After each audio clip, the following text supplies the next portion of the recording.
ભરૂચની જીઆઈડીસીની ગટરમાંથી અજાણ્યા પુરુષનું માથું મળી આવ્યા બાદ હાથ ધડ સહિત વિવિધ અંગો મળી આવવાનો ચકચરી બનાવમાં પોલીસે હાથ પરના ટેટુ તેમજ અન્ય નિશાનો પરથી ઓળખ કરી તે સવર્ણ ચોકડી પાસે રહેતા સચિન ચૌહાણ હોવાનું બહાર આવ્યા બાદ પોલીસે તેની હત્યાનો ભેદ ઉકેલી હત્યારા મિત્રને ઉત્તર પ્રદેશથી ઝડપી પાડ્યો હોવાનું સામે આવ્યું છે। ત્યારે આ ચકચરી હત્યાના બનાવનો ભેદ ઉકેલવા જિલ્લા પોલીસ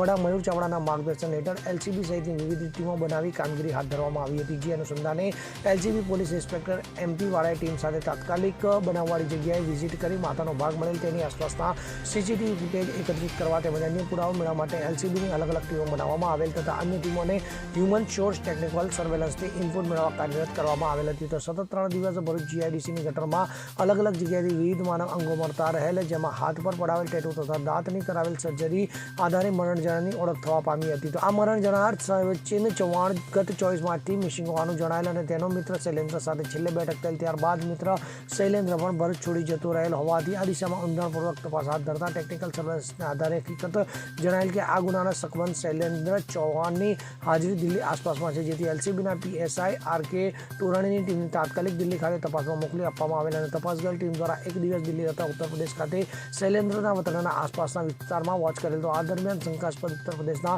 બિજનોર ખાતેથી મળી આવતા તેને ભરૂચ લાવી પૂછપરછ કરતા આરોપી શૈલેન્દ્ર ચૌહાણ ભાંગી પડેલ અને કેફિયત આપેલ કે મરણ જનાર સચિનના નામે પોતે લોન લીધેલી હતી, જેના હપ્તા બાબતે બંને વચ્ચે જીબાજોડી થતી રહેતી તેમજ સચિનના નામ મોબાઈલમાં આરોપીની પત્નીના ફોટા હતા જે તે ડિલીટ કરવા બાબતે બંને વચ્ચે તકરાર થયેલી, જેથી સચિને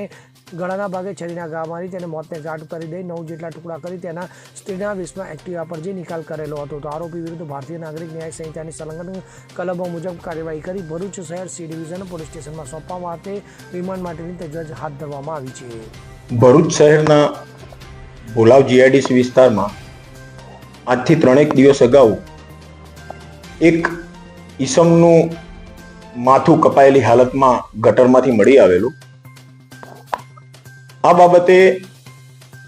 ગંભીરતા દાખવી જિલ્લા પોલીસ વડાએ આ જે મરણ જનાર ઈસમ છે એની તાત્કાલિક ધોરણે ઓળખ કરવા માટે અને બીજા એના શરીરના અંગો આજુબાજુમાં કોઈ જગ્યાએ બીજે ક્યાંય નાખવામાં આવેલા છે કે કેમ એ દિશામાં તાત્કાલિક તપાસ કરવા માટે અને આનું મૃતકનું ઓળખ કરી એનું કોણે ખૂન કરેલું છે એ દિશામાં તાત્કાલિક ધોરણે તપાસ કરવા માટે તમામ દિશાઓમાં તપાસ કરવા માટે જુદી જુદી પોલીસની ટીમો બનાવવામાં આવેલી અને એલસીબીની ટીમને પણ આ દિશામાં ઊંડાણપૂર્વક તપાસ કરવા માટે જિલ્લા પોલીસ વડાએ સૂચના કરેલી। એ સંબંધમાં ભરૂચ શહેર સી ડિવિઝન પોલીસ સ્ટેશનમાં સૌ પ્રથમ મૃતકની ઓળખ થતા એ બાબતમાં અને એના એક મિત્ર કે જે શૈલેન્દ્ર ચૌહાણ છે એણે આને મારી નાખેલો હોય એવું પ્રાથમિક દ્રષ્ટિએ કેટલાક પુરાવા મળતા ભરૂચ શહેર સી ડિવિઝન પોલીસ સ્ટેશનમાં ખૂનનો ગુનો દાખલ કરવામાં આવેલો। આ શૈલેન્દ્રસિંહ ચૌહાણની તપાસ કરતા એ ભાગી ગયેલો હોવાનું જણાયેલું। ત્યારબાદ આ એલસીબીની ટીમ દ્વારા એને છેક યુપીથી શોધી કાઢીને આજે એની ધરપકડ શૈલેન્દ્રસિંહની કરવામાં આવેલી છે ગુનાના કામે। હવે આ શૈલેન્દ્રસિંહને આ ગુનો કરવા માટેનું કારણ પૂછતા એને પ્રાથમિક પૂછપરછમાં એવું જણાવેલું છે કે આ મૃતક છે એ સચિન ચૌહાણ અને આ શૈલેન્દ્રસિંહ જે આરોપી છે એ પહેલેથી જ મિત્રો હતા। હવે કેટલાક સમય અગાઉ આ શૈલેન્દ્રસિંહના મોબાઈલ ઉપર એના કેટલાક ફોટો જે એની પત્નીના હતા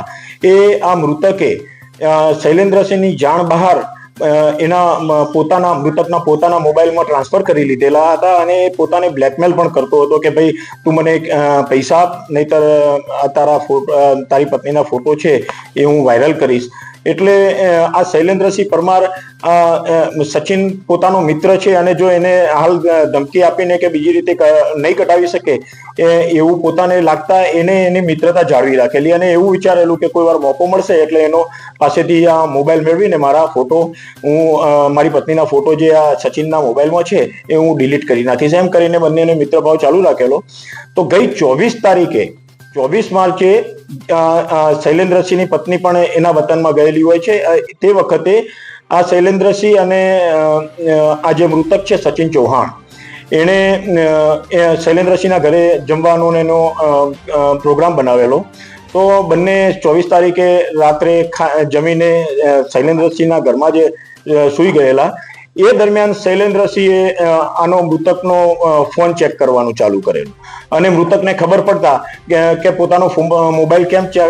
ચેક કરે છે એવી બંને વચ્ચે બોલાચાલી થયેલી. તો શૈલેન્દ્રસિંહે કહેલું કે ભાઈ મારી પત્નીના ફોટો છે, ચલ મને બતાવીને અત્યારે તું ડિલીટ કરી દે. એ બાબતમાં બોલાચાલી બંને વચ્ચે થયેલી અને બોલાચાલી ઉગ્ર સ્વરૂપે જતા ત્યાં એક જે છરી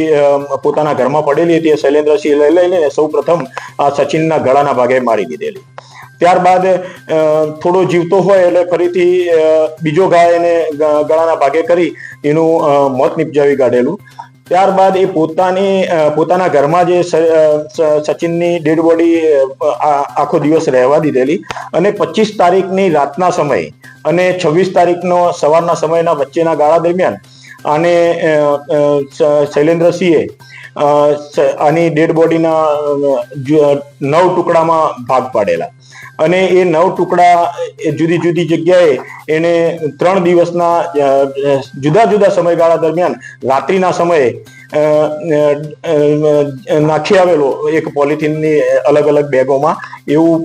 પોતાની હાલ એની પ્રાથમિક પૂછપરછમાં શૈલેન્દ્રએ જણાવેલું છે. જીતુ રાણા સાથે CN24 ન્યૂઝ ભરૂચ. હવે જુઓ દેશ દુનિયાની તમામ ખબરો તમારી આંગળીના ટેરવે. ઉઠાવો મોબાઈલ અને Google Play Store પરથી ડાઉનલોડ કરો અમારી CN24 ન્યૂઝ મોબાઈલ એપ.